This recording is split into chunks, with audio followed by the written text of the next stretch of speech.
안녕하세요. 우리 기약팀 이름이 뭐라고요? 네, 미엘팀입니다. 아직도 잘 모르시는 분들이 계실 것 같아가지고 다시 한번 말씀드립니다. 우리 미엘팀 어때요? 너무 잘하죠? 우리 미엘팀을 위해서 다시 한번 박수 한번 부탁드리겠습니다. 하나님께 영광을 돌리기 위해 부단히 노력하는 것 같아요. 하나님께서 이 어린 아이들이 자라는 데 있어서 필요한 모든 지혜와 능력을 더해 주시리라 저 또한 믿습니다. 날마다 기도해 주시는 우리 성도님들 되시길 바랍니다. 어제도 잠깐 말씀드렸듯이 날씨가 조금 추워졌어요. 시간이 이렇게 지나가는 데 있어서 더웠다 추웠다 하면 우리의 몸과 마음이 어떨까요? 움츠러들기도 하죠. 움츠러들지만 하나님께서 우리와 함께하면 우리들의 마음은 어떨까요? 어려운 질문인가요? 더 마음이 뜨거워집니다. 만약에 우리들 마음에 하나님의 말씀을 통해서 뜨거워지지 않았다면 내가 지금 하나님의 말씀을 수박 겉핥기식으로 접하고 있다고 생각하시기 바랍니다. 하나님의 말씀을 깊이 묵상하심으로 인해서 성령 하나님이 임함으로 우리의 마음이 더 뜨거워지고 또 주께서 주시는 그 총명함이 더 밝아지기를 간절히 기도합니다. 이 시간 우리 하나님의 말씀을 통해서 하나 되어서 하나님께서 주시는 이 말씀이 우리들 삶에 가장 길이 되고 생명이 된다는 걸 기억하고 그 말씀에 따라 순종하는 우리 모두가 되기를 간절히 바랍니다. 오늘 제목의 말씀이 뭡니까? 하나님의 신이 함께하는 자입니다. 여러분에게 질문을 먼저 드리도록 하겠습니다. 나는 지도자로서 살아본 적이 있다. 반장을 해본 적이 있다. 있으십니까? 네, 우리 학생들이 그래도 손을 많이 드네요. 부반장을 해본 적이 있다. 네, 우리 아이들만 이렇게 해봤나 봅니다. 그러면 다르게 질문하겠습니다. 그래도 내가 태어났던 그 동네에 골목 대장이 되어본 적이 있다. 우리 정화선 장로님 리더가 되어보신 적이 있으십니다. 소꿉놀이를 할 때 그래도 리더가 되어본 적이 있다. 아마도 있으실 거라고 생각이 듭니다. 딱지치기 그래도 대장이 되어본 적이 있다. 우리가 어린 시절 이렇게 고무줄 놀이를 하면서도 리더가 되어보기도 하고 작은 놀이에서도 리더가 되어본 적이 분명히 있을 것입니다. 사실 어디를 가나 어떤 모임에나 그 모임을 인도하고 이끄는 지도자가 있기 마련입니다. 옛말에 삼인행 필유아사라는 단어가 있습니다. 무슨 뜻일까요? 세 사람이 길을 가다 보면 반드시 그 안에는 스승이 있기 마련이란 뜻입니다. 사람이 모이는 곳이라면 그곳을 주도하는 사람이 있기 마련입니다. 필요에 의해서 지도자를 세워야 될 필요도 있고 자연스럽게 그 모임을 이끌어갈 지도자가 나타나는 법이기도 합니다. 그렇다면 사람들이 이렇게 모이는 곳에는 항상 리더가 있는데 우리는 어떤 기준으로 그 리더를 세우고 그를 따라갈까요? 세상에서 지도자를 이렇게 결정할 때 보는 요소들이 있는데 다음과 같습니다. 뭘 보고 우리가 리더를 세워요? 학벌을 보고 또 집안을 보고 평소 언행을 봅니다. 그간의 업적들을 살펴보면서 이 사람이 적합할 것이라고 우리는 생각하고 지도자를 선출합니다. 하나님 역시 당신의 그 공동체를 이끄는 데 있어서 인간의 그 지도자에 대한 명확한 기준을 가지고 계십니다. 오늘 본문의 말씀은요, 하나님의 기준이 무엇인지 명백하게 말씀해 주고 있는데요. 오늘 본문의 말씀을 다 같이 한번 읽어보도록 하겠습니다. 18절 말씀, 19절, 20절, 민수기 27장에 있는 말씀입니다. 다 같이 한번 읽어볼게요. 시작. 여호와께서 모세에게 이르시되 눈의 아들 여호수아는 그 안에 영이 머무는 자니 너는 데려다가 그에게 안수하고 그를 제사장 알르아살과 온 회중 앞에 세우고 그들의 목전에서 그에게 위탁하여 내 종기를 그에게 돌려 이스라엘 자손의 온 회중을 그에게 복종하게 하라. 아멘. 하나님께서 여호수아를 택하신 분명한 이유가 뭐라고요? 짤막한 문장이지만 아주 강한 메시지가 이 안에 담겨져 있습니다. 그 안에 누가 있습니까? 영이 있다라고 있습니다. 성령께서 머물기 때문이다라고 말씀하고 있는 거예요. 다른 번역본에도 이렇게 말하고 있습니다. 하나님의 신이 머무는 자니라고 표현하고 있어요.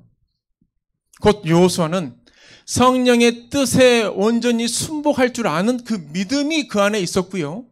또 지도자에게 필요한 영적 지혜와 능력을 갖춘 사람이었다는 뜻입니다. 신명기 34장 9절에도 모세가 나이가 많아서 이제 늙어갈 때쯤 안수하게 되는데 여호수아에게 그때 안수할 때 그의 이 여호수아에게 내려진 그 영이 뭐였냐면 그 성경절에는 이렇게 표현하고 있어요. 지혜의 영이 그에게 함께했다라고 말씀하고 있습니다. 다시 말해 하나님은 이미 여호수아를 모세의 후계자로 내정하시고 그에게 성령을 가득 부어 준비시켜 놓으셨다는 말입니다. 여호수아 참 훌륭한 지도자입니다. 하나님께서는 이 60만 명 이상에 달하는 이 이스라엘 이 백성들 가운데서 왜 유독 여호수아를 택하셨던 걸까요? 그의 어떤 점이 여호와 하나님의 마음에 이렇게 들었던 걸까요? 오늘 여호수아의 행적을 살펴보면서 하나님께서 그에게 성령을 충만히 부어주시고 지도자로서 이 역할을 할 수 있도록 택하신 이유를 이 시간 살펴보도록 하겠습니다. 첫 번째로 그는요 날마다 지근거리에서 하나님을 섬기는 사람이었기 때문에 택하셨던 겁니다. 지근거리가 뭐예요? 지극히 가까운 거리에 있었기 때문에 하나님께서 그를 택했다는 거예요. 출애굽기 33장 9절에서 11절에는요 이렇게 말씀하고 있습니다. 모세가 회막에 들어갈 때 구름 기둥이 내려와 회막 문에 서며 여호와께서 모세와 말씀하시니 모든 백성이 회막 문에 구름 기둥이 서 있는 것을 보고 다 일어나 각기 장막문에 서서 예배하며 사람이 자기의 친구와 이야기함 같이 여호와께서는 모세와 대면하여 말씀하시며 모세는 진으로 돌아오나 눈의 아들 어떻게 돼요? 눈의 아들 여호수아는요? 눈의 아들 젊은 여호수아 수종자 여호수아는 어떻게 했다고요? 회막을 떠나지 아니었다라고 말씀하고 있어요.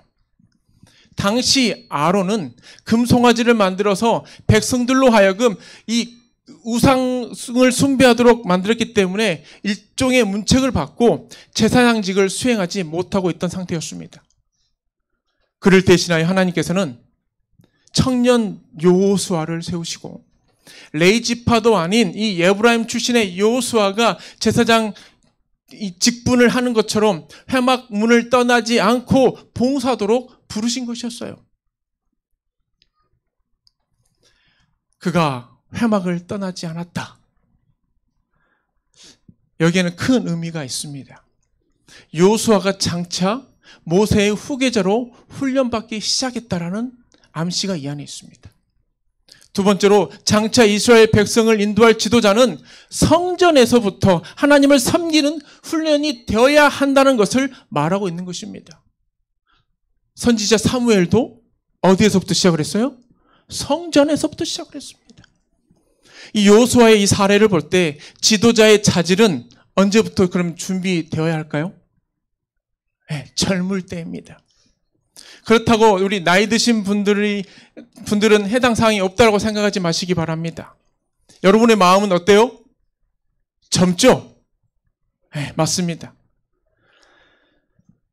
그러니 지금도 사실은 늦지 않았습니다. 10대, 20대부터 그리고 젊은 마음을 가지고 있는 이 시점에서부터 하나님을 섬길 때 그분의 교회에서 봉사함으로 우리가 훈련되어진다라는 것을 기억하시길 바랍니다.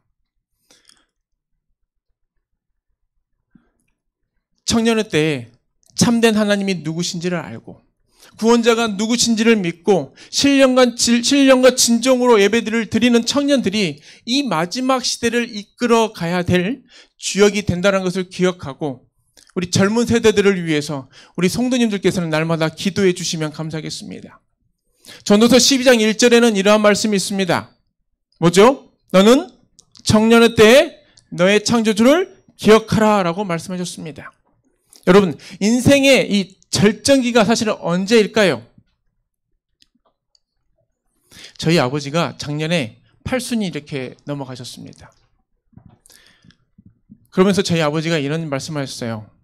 70대 초반까지만 해도 그래도 괜찮았는데 이제는 좀 많이 다른 것 같다. 예전 같지 않게 밥 먹어도 소화가 좀 잘 안 되는 것 같고 조금 힘이 드는 듯한 느낌도 많이 든다. 웃을 일도 그리 많이 있는 것 같지 않다라고 얘기를 하시는 거예요. 여러분 어떻게 공감하십니까? 네.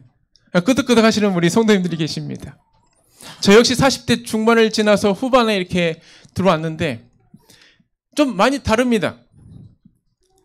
어떤 게 다르냐면 예를 들자면 이 20대 때는 냉면 9그릇도 먹었습니다. 라면 2-3봉지 정말 순식간에 먹을 정도였습니다. 근데 지금은 어떨까요? 라면 1봉지만 끓여 먹어도 속이 더부룩해요. 소화가 잘 안 됩니다. 조금 운동을 조금만 격하게 해도 안 하던 근육이 움직이니까 그곳이 요상해집니다. 그걸 보면서 격세지감을 느끼곤 해요. 누구나 힘이 빠질 때가 옵니다. 공부를 많이 한 자나 적게 한 자나 돈이 많은 자나 적은 자나 다 병들고 무기력하고 아무도 불러주지도 않고 다른 사람의 돌봄을 받을 때가 오고야 만다는 거예요. 인생의 그 최고의 절정기, 생명의 활기가 넘치고 생기와 에너지를 분출할 곳을 찾는 성년의 초기에 누구를 기억하라고요? 창조주 하나님을 기억하고 그분을 위하여 살라는 하나님의 그 부르심에 응답하는 우리 모든 청년들과 우리 젊은 아이들과 우리 장년들이 되시기를 간절히 바랍니다. 종교 개혁자 하면 누가 떠오릅니까? 칼빈, 루터 떠오릅니다. 이 두 사람이 종교 개혁을 이룰 때 나이가 몇 세였을 것 같습니까? 20대에서 30대였습니다. 종교 암흑 시기에 거대한 카톨릭에 대항하여 싸웠던 이 두 사람의 나이는 정말 젊을 때였습니다. 풋풋한 청년의 때에 그러한 일들을 했던 거예요. 이 고요한 이 동방의 나라 조선에 들어와서 평생을 헌신했던 누구예요? 아펜셀러와 언더우드 같은 선교사들도 역시나 청년 시절에 선교사의 부름을 받아서 이 먼 땅, 이 한국에 와서 대한민국에 와서 기독교의 그 씨앗을 뿌리 내렸습니다. 어제가 무슨 날이었죠? 3.1절이었습니다. 독립운동가 중에 가장 떠오르는 사람이 있다면 누굽니까? 유관순 여사입니다. 유관순 역시 예수 그리스도를 믿는 그 믿음을 가지고 사는 신앙인이었습니다. 그의 나이 17살 때 이어학당 고등학교 1학년 고등부에 다니던 그녀가 대한 독립을 외치다가 순교하지 않았습니까? 유관순의 운동은 우리나라가 일제에서 해방되는 중요한 시초가 되었습니다. 세상에서 가장 지혜로웠던 왕 누구요? 솔로몬. 솔로몬은 부와 명예를 거머쥐었던 이 솔로몬이 다음과 같은 말씀을 전해주었습니다. 전도서 12장 13절의 말씀입니다. 다 같이 한번 읽어볼까요? 시작.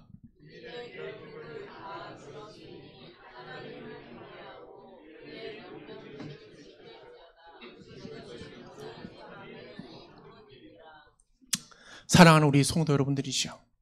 청년의 시절에 아직 건강할 때 봉사할 수 있을 때 종교의 자유가 허락된 이 은혜의 시기에 이 시기 동안에 하나님을 선택하고 그분께 경배와 찬양을 돌리는 저와 여러분이 되기를 간절히 소망합니다.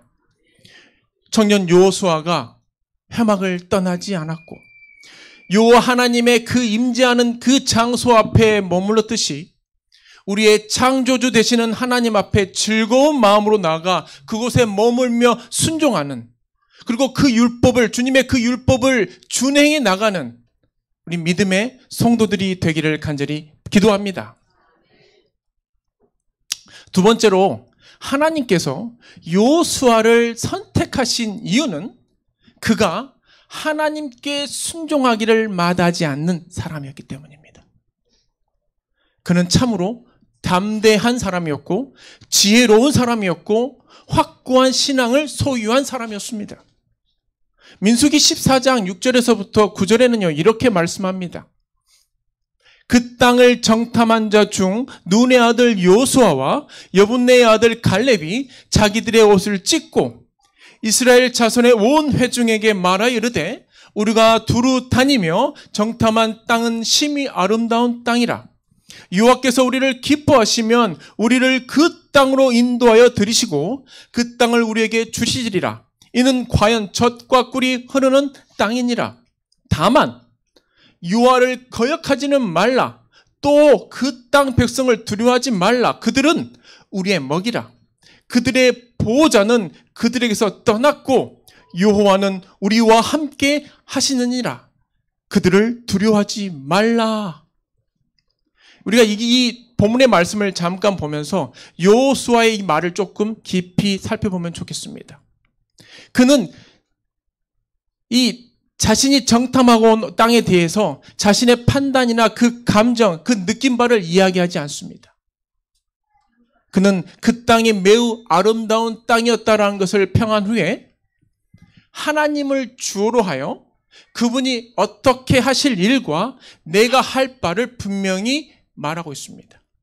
하나님이 하실 일은 무엇이죠, 그러면? 빨간색으로 표시해놨습니다.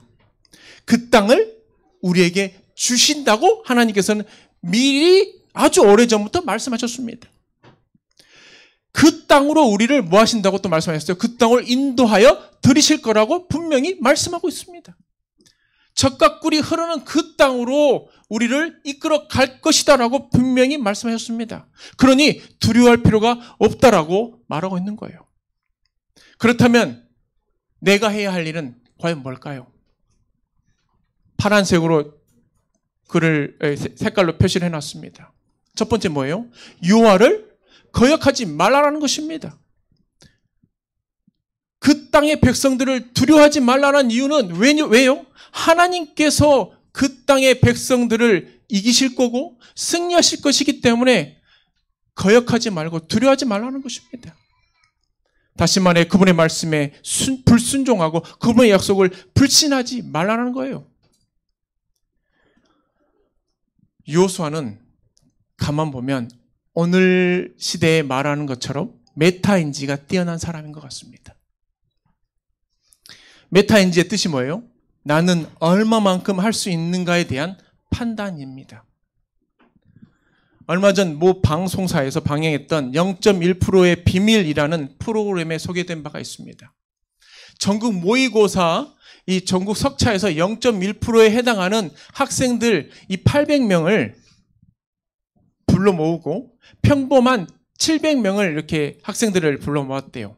그리고 이 두 그룹 간의 이 차이를 탐색해 보았는데 연관성이 없는 25개의 단어들을 이렇게 펼쳐 보이고 얼마나 기억하는지를 테스트했다고 합니다. 이 테스트를 통해서 메타 인지력을 설명했습니다. 실험에서는 이 두 그룹의 이 학생들이 단어를 기억하기 전에 자신이 이 단어들 몇 개를 기억할 수 있는지에 대해서 예상을 한번 해보도록 했다고 그래요. 이 두 그룹의 결과는 매우 흥미로웠습니다. 상위 0.1%의 학생들은 자신이 몇 개를 기억할 수 있을 것이다라고 예상을 했는데 그 결과 또한 자신이 예상한 것만큼 기억을 해냈다고 합니다. 그런데 평범한 그룹의 학생들은 자신이 기억할 수 있는 예상과 실제로 기억해낸 그 결과의 차이가 확연하게 차이가 났다고 합니다. 이게 바로 메타 인지력의 차이라고 합니다. 상위 0.1%의 그룹에 있는 학생들은 자신이 무엇을 알고 있는지 또 무엇을 모르고 있는지를 잘 파악하고 있는 반면에 메타 인지력이 낮은 이 학생들은요, 자신이 알지 못하면서도 무엇인가 다 알고 있다는 그런 착각을 하고 있다는 거예요. 영적인 메타 인지도 이와 마찬가지입니다. 겸손하고 영적인 사람은 자신이 해야 할 일과 하나님께서 하실 일을 분명히 인지합니다. 하나님의 말씀에 순종하고 그분의 약속을 믿으면 하나님께서 이루어 주실 것이고 그 역사를 보일 것이라는 것을 아는 거예요. 그런 사람은 어떤 일에도 어떨까요? 담대할 수밖에 없고요. 두려워 떨지도 않을 거라는 것입니다. 왜냐하면 자신이 그 행위의 주체가 아님을 그가 알기 때문이에요. 하나님께서 하실 것에 대해 오히려 기대하고 기다리게 된다는 것입니다. 그러나 영적인 이 메타 인지가 낮은 사람은 한없이 나약하며 두려움에 떨고요, 시키지도 않은 일에 부담을 크게 느낀다고 합니다. 마치 열 정탐꾼처럼 말이죠. 열 정탐꾼들은 이렇게 표현을 했어요. 갈렙이 모세 앞에서 백성들을 조용하게 하고 이르되 우리가 곧 올라가서 그 땅을 차지하자 능히 이기리라 하나 그와 함께 올라갔던 사람들은 이르되 우리는 능히 올라가서 그 백성을 뭐하리라? 치지 못하리라. 그들은 우리보다 강합니다.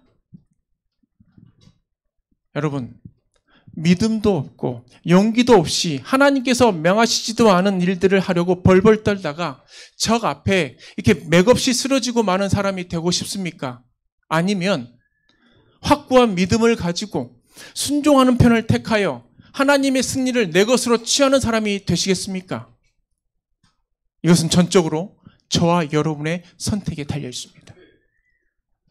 메타 인지력을 강화하여 내가 할 일과 하나님의 일을 명확하게 인지하고 하나님을 의지함으로 승리하고 또 승리하는 우리 믿음의 성도님들이 되시기를 간절히 기도합니다. 마지막으로 하나님께서 여호수아를 택하신 이유는 그가 끝까지 하나님 편에 남아 충성을 다하는 사람이었기 때문입니다. 여호수아서 24장 15절에는요 이렇게 말씀하고 있습니다. 다 같이 한번 읽어볼까요? 시작. 너희가 섬길 자를 오늘 택하라. 오직 나와 내 집은 여호와를 섬기겠노라 하니. 참으로 유명한 말씀입니다. 이 말씀은 여호수아가 임종 직전에 그의 고별 설교를 하는 중에 정말 회중과 장로들과 수령과 재판관들을 앞에 두고 마지막으로 말했던 고별 설교예요. 그의 고별 설교는 이와 같죠. 내가 죽더라도 너희들은 여호와만을 섬겨야 한다. 그의 명령과 율법을 지켜 행하여 복을 받을 것이다. 하나님의 사업을 위해 지도자가 될 사람은 자신들의 수하에 있는 자들, 특히 자기 가족들이 의의 길을 따라가도록 각별히 주의를 기울여야 합니다. 여호수아는 다른 사람들이 어떻게 하든지 그와 그의 집은 누구를 섬기겠다고 결심을 선포하고 있습니까? 여호와 하나님을 섬기겠다고 결심을 선포한 거예요. 하나님의 지도자들은 다수를 따라 악을 행하지 않는 사람들입니다. 하늘을 목적지로 삼고 있는 이 사람들은 모든 반대에도 불구하고 기꺼이 최선의 선택을 내려야만 합니다. 여호수아와 영적 지도력의 도전이라는 책을 쓴 켄트 휴게스는 다음 같은 말을 했습니다. 여호수아에게 있어서 교훈은 아주 분명하다. 다수가 항상 옳은 것은 아니다. 실제로 그것은 흔히 잘못된 방향으로 나아간다. 하나님께서 사용하시는 남녀들은 항상 흐름을 거스르고 섰다. 우리는 이것을 기억할 필요가 있다. 우리 시대는 진리가 여론에 의하여 결정되는 시대이다. 곧 공의가 다수결에 의하여 타격을 받고 만인이 그렇게 한다는 것이 널리 퍼진 행동 원리가 되는 시대이다. 영적 지도자는 반드시 다수의 의견에 동조할 필요가 없다. 사랑하는 우리 서귀포교회 성도님들이시여, 거대한 조류처럼 세상의 모든 유행과 경향이 하나님과 반대되는 그곳을 가리킨다 할지라도 하나님 편에 굳건히 서서 나와 내 집은 여호와를 섬기겠노라고 선포하는 하나님의 백성들, 남은 무리가 되기를 간절히 기도합니다. 어떤 대가를 치르더라도, 만인이 그 길은 아니다라고 외쳐도 진리에서 이렇게 한 뼘이라도 양보하지 말고 진리를 수호하고 말씀을 인생의 철칙으로 삼는 저와 여러분들이 되기를 간절히 기도합니다. 지난해 연말 충격적인 이 소식이 전해졌는데요. 대한불교 조계종에서 일했던 제33대, 제34대 총무원장으로 지냈던 자승이 스스로 목숨을 끊었다는 소식이었습니다. 한국 불교의 최대 교단인 이 조계종의 실세로서 최고 권력을 누렸던 이 자승이 생을 마감했다는 것 자체가 그가 얼마나 힘들었으면 이 세상을 등졌을까라는 생각을 하게 되었어요.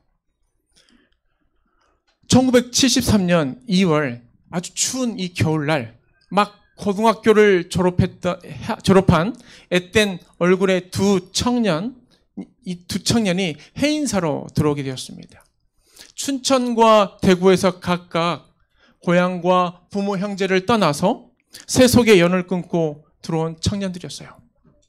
이미 그곳에는 10명이 넘는 많은 행자들이 있었지만 둘은 나이가 같고 시기도 비슷한 시기에 들어와서 정말 친형제처럼 친구처럼 서로 의지하며 본격적인 행자의 삶을 살게 시작되었습니다.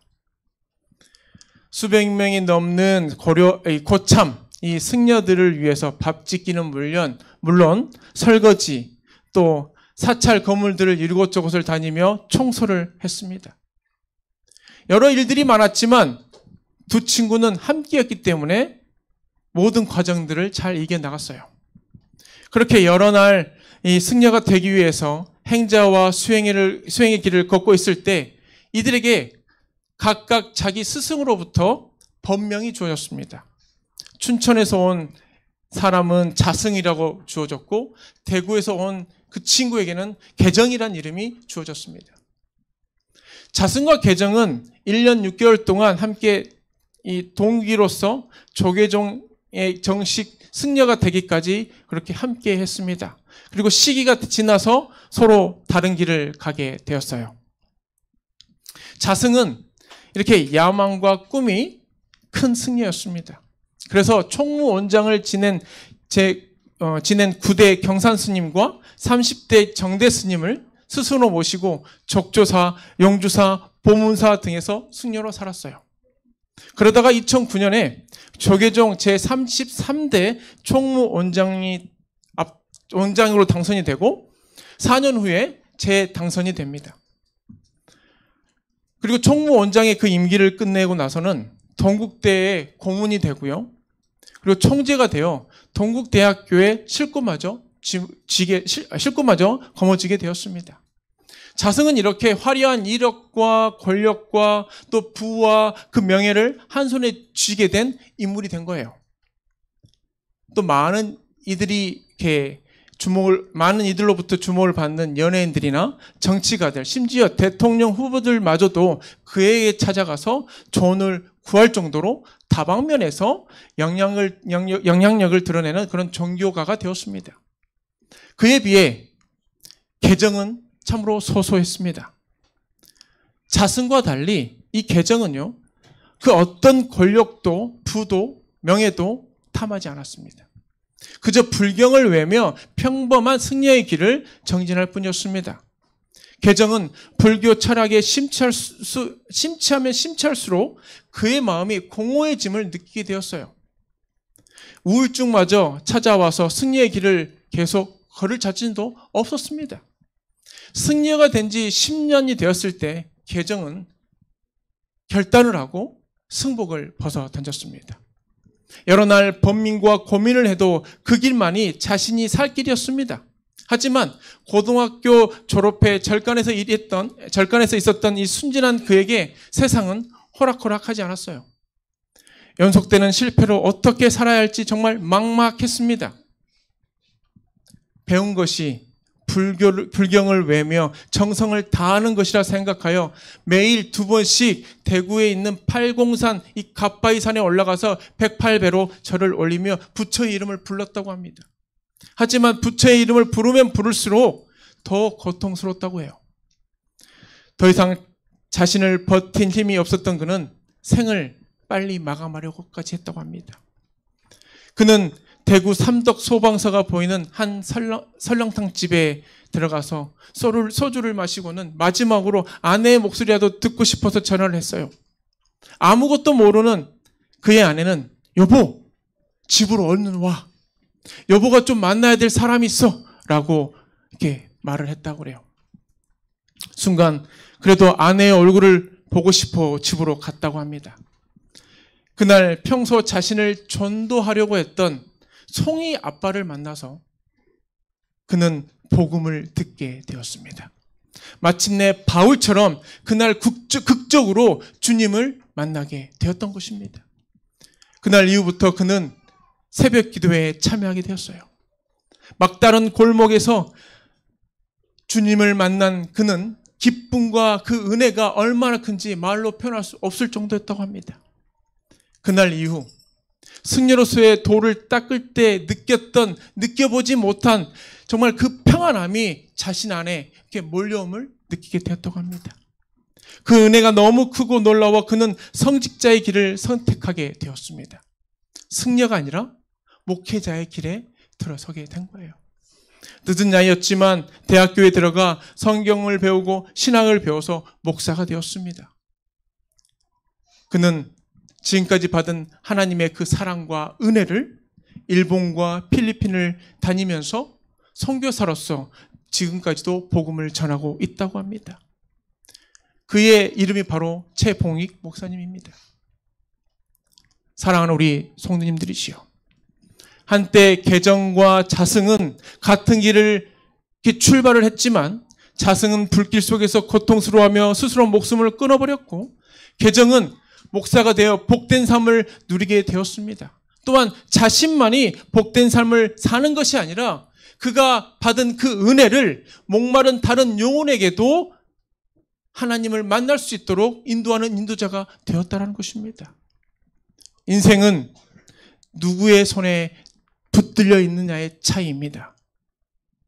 사탄의 손에 붙들려 있느냐, 아니면 창조주 하나님의 손에 붙들려 있느냐인 것입니다. 여러분, 다시 한번 이 본문의 말씀을 읽어볼까요? 너희가 섬길 자를 오늘 택하라. 오직 나와 내 집은 유아를 섬기겠노라. 저와 제 아내와 제 2딸 은하 온총이 정말 끝까지 유아를 섬기겠습니다. 우리 서귀포교회 모든 성도님들도 오직 유아 하나님을 섬기시겠습니까? 아멘. 오늘 시간 섬길 자를 택하신 모든 성도님들 위해 하나님의 크신 축복과 크신 권능이 충만히 임하기를 간절히 기도합니다. 하나님의 신이 머무는 성도, 지근거리에서 하나님을 만나는 성도, 어떤 일에든 순종하기를 마다하지 않는 성도, 끝까지 하나님의 편에 남아 충성을 다하는 성도님들이 되기를 간절히 기도합니다.